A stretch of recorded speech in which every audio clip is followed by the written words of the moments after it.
आपण बघूया शेतकऱ्यांसाठी ही काय गोड बातमी आहे। येणाऱ्या वर्षभरामध्ये जागतिक बाजारात साखरेचे भाव वाढण्याचे संकेत मिळत आहेत।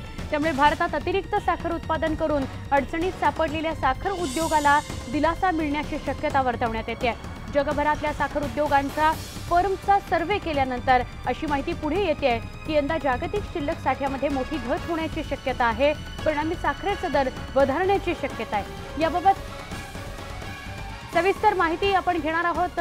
थेट जाऊया त्यासाठी आमचे प्रतिनिधी संदीप भुजबळ यांच्याकडे। संदीप, खरोखर शेतकऱ्यांसाठी ही आनंदाची बातमी?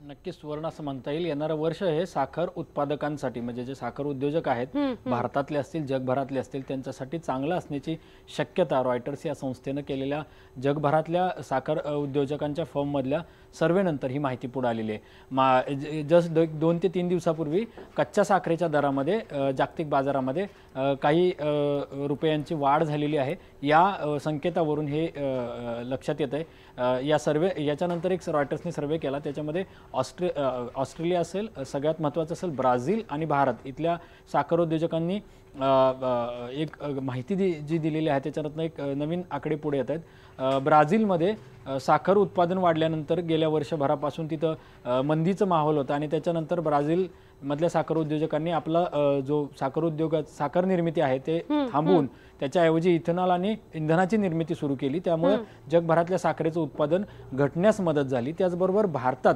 दुष्काळ आणि काही अंशी जी पांढरी अळी होती त्यामुळे ऊसाचं उत्पादन घटलेलं आहे आणि त्याचा फायदा येणाऱ्या वर्षामध्ये साखरेचं जागतिक बॅलन्स कमी व्हायला मदत होईल आणि त्यामुळे साखरेचे दर येणाऱ्या काळामध्ये वाढलेले आपल्याला पाहायला मिळतील असं रॉयटर्स या संस्थेचं म्हणणं आहे। नक्की, धन्यवाद संदीप, आपण सविस्तर या सगळ्याविषयी बोलल्याबद्दल।